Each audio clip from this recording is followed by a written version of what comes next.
Let's pray. Heavenly Father, God, the seriousness of this issue is humbling.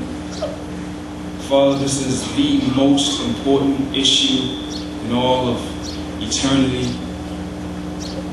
There are people here who do not know you. There are people here on their way to hell. Father, as your gospel goes forward, I pray you would be with it. Holy Spirit, I pray that you would be with it. Be in the midst of us. Convict hearts as Christ is exalted. In Jesus' name.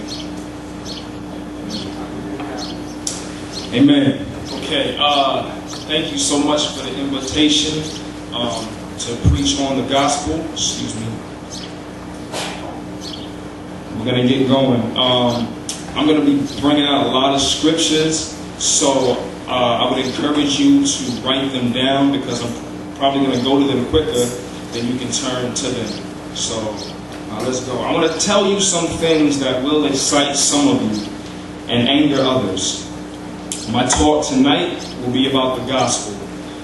I have 8 points that I want to talk to you about, so please pay attention because this can save your soul from hell. My first point, God is in need of no thing or no one. God doesn't need anything or anybody. Job 35, 6 through 7.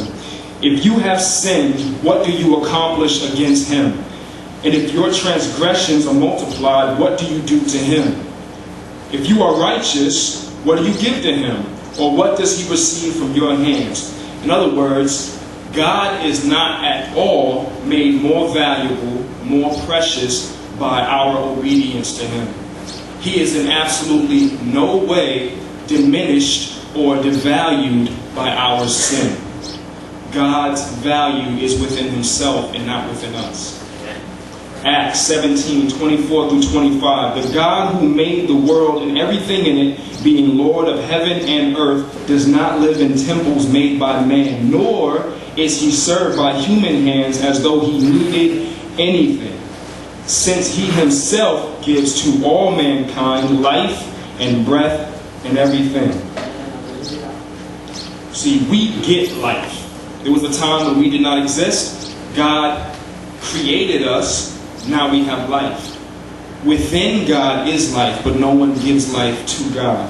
John 5:26. For just as the Father has life in himself, even so he gave to the Son also to have life in himself. He is ruler of all. Exodus 9:29. Moses replied, when I have gone out of the city, I will spread out my hands in prayer to the Lord. The thunder will stop and there will be no more hail, so you may know that the earth is the Lord's. Listen. Not a single raindrop falls to the earth without God saying fall.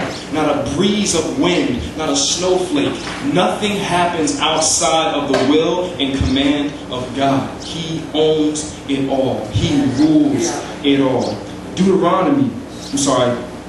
Psalm 24:1. The earth is the Lord's and everything in it, the world and all who live in it.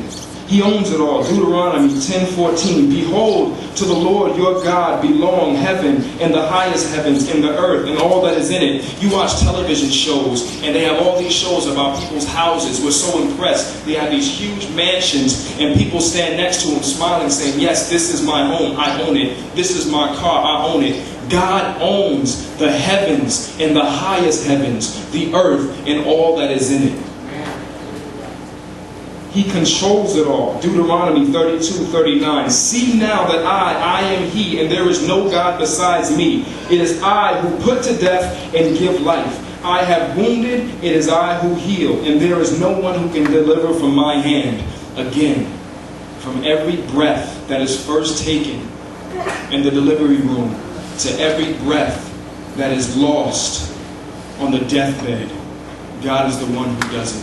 No, from every person laying in the hospital, wounded and sick, to every person who walks out of that same hospital, healed and recovered, it is God who does this. He is the one who controls it all. Nothing happens outside of him.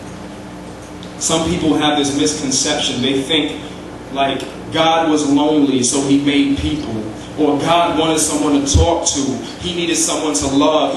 Listen, God is sufficient within himself. He's the only being whose value and worth lies within himself. We get value, we get meaning, we get things from other people. We need people to comfort us. God doesn't need food or water. He doesn't need sleep or rest. He doesn't need air conditioning or heaters. He doesn't need absolutely anything or anyone. God is self-sufficient. My second